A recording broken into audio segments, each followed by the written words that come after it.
I think the first thing on the Carolinas, frankly, we do love it here. I'm not from here. Most of my team is not from here, and we've come to welcome it. As you can imagine, we've got a lot of executives that moved into Columbia.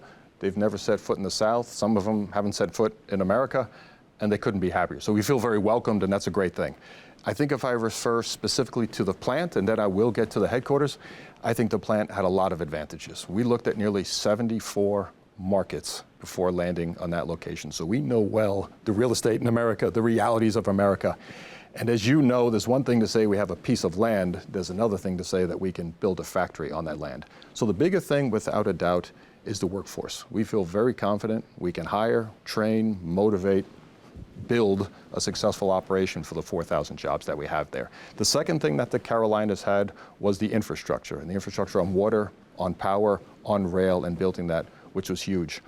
The third thing, which I think was great, is the government was ready to do business and do business quickly, from Secretary Lightsey to the governor, and that has been a fantastic thing. You put that together, really no state could really compare, and we know well state by state. And you'd walk into some states and say, here's a piece of land, but there's no power. And this is not like a light switch you flick on and you power up a plant, so it's fantastic. With regard to the headquarters, this is going to be a difficult challenge, I think, if you look at it. If you look at the automotive industry in general, it's been anchored from the headquarters and the engineering and the design and the development in the Midwest.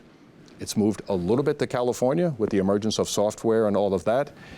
We think there's an opportunity to do exactly this in the South. And by that, I mean, get the engineering talent for software, get the engineering talent for safety, get the engineering talent for crash, get the engineering talent for everything that goes in designing and engineering a vehicle. So the first thing we need is fantastic talent, particularly engineering talent.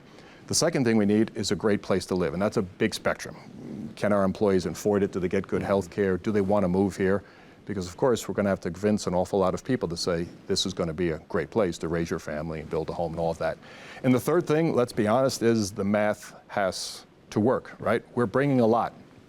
We're bringing upwards of 1,000 high-paying jobs, which is roughly what we're looking at when all scouts get fully ramped up at the headquarters. And this is a big opportunity. I think it's an iconic opportunity due to the brand. I think it's a financial opportunity due to the 1,000 jobs. But the biggest, let's say, collective effort wherever we go is going to be the galvanization of talent, because much of this talent does not exist. We're going to have to put it there. So